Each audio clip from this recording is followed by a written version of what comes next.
Christmas treat is delivered this Sunday as Terry Wogan drops in with some cock-ups, crack-ups and the sweepings from the cutting room floor. But what of Boner Moment? I think you'll handle them very well.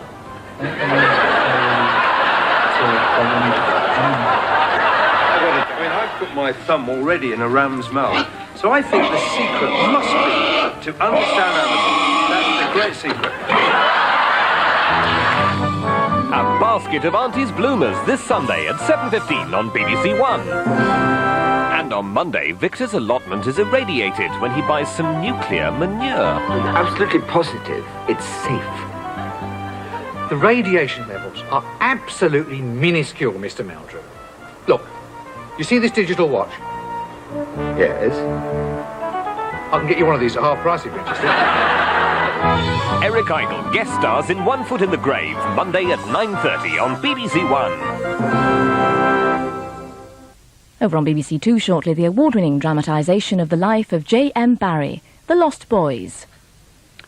Carrot's Commercial Breakdown is a collection of the best television commercials in the world. Probably. Join Jasper Carrot in half an hour.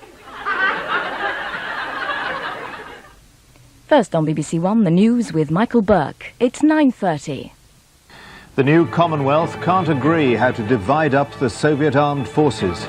Nuclear weapons, they say, should not be under the total control of Boris Yeltsin. And 129 people survive a plane crash in Scandinavia.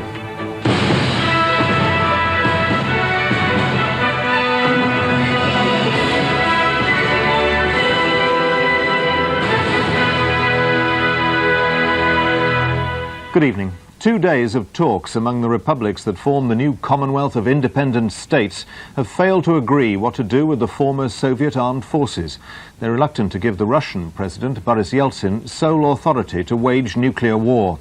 Several of the republics want to set up their own armed forces, and the two most powerful, Russia and Ukraine, are reportedly arguing over who should control the large fleet stationed in the Black Sea. For the men who fly these long-range nuclear bombers, it's a time of deep uncertainty, as it is for all the armed forces here. Our cameras were invited into the Bielaya-Tsekov base in Ukraine, where aircrews who've prepared for a nuclear war with the West are still in training, even though it's no longer the Soviet Union they serve, but the Commonwealth of Independent States. The trouble is, the 11 members of that Commonwealth haven't yet agreed exactly what they want to do with the vast military machine they've just inherited. Behind closed doors at the Defence Ministry in Moscow today, representatives of the 11 have been meeting to discuss the future of what was the Red Army. The Commonwealth's acting military commander, Yevgeny Shapashnikov, admitted tonight that there are profound disagreements. Ukraine, Moldova and Azerbaijan. Three republics, he said, Ukraine, Moldavia and Azerbaijan, refused to go along even with the vague idea of a combined armed forces. They all insist on setting up their own armies.